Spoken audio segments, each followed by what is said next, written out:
inni du'eef kanaa bara. Kaayyoon isaa bara ati akka shubbistuufi miti bara. Akka dhiichistuufi miti bara. Akka maqaa isaatiin daldaltuufi miti bara.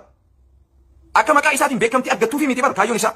Kaayyoon isaa dhugaan beekamtii argattu bara. Dhugaan bakka argattu bara. Mirgi namaa dhala ilma namaa dhugaan bakka argattu bara qabsoon isaa. By the way, Haacaaluun anaaf walli isaa miti. Haacaaluun anaaf qabsaawa. Aktivistiidha. Ajjechaan Haacaaluu ajjechaa sheekootii hundattiin furdaan. Ajjechaan Haacaaluu ajjechaa aktivistoota hundattiin furdaan. Ajjechaan Haacaaluu ajjechaa nama mirga dhala ilma namaatiif falmu hundarratti ajjechaan raawwatameettiin furdaan. Ajjechaan Haacaaluu ajjechaa laayyuudhaa miti.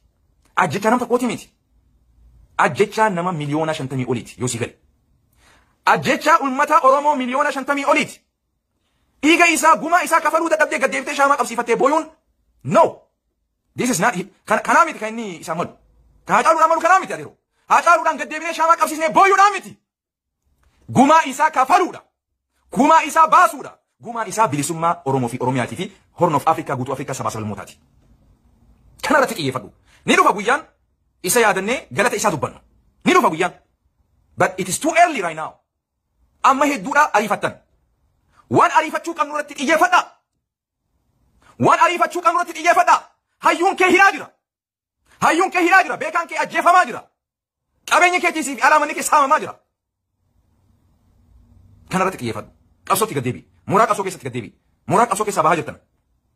Dhiichisa dhaabi. Sigaha. Sigaha. Waggaa guutuu dhiichisne. Osoo kun gattee gumaa Haacaaluu silaa kafale qaatan kafale. Arrallee achumatti gaddeebi'u jirta. Hidhatin kanaa miti galatni isaa.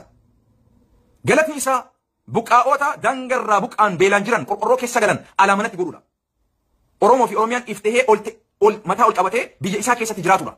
Sheekii fi qeesiin amantii isaa mirga guutuutti harkatee barsiifachuu danda'udha. Beelawaan beela keessaa bahudha. What have you done Oromoo?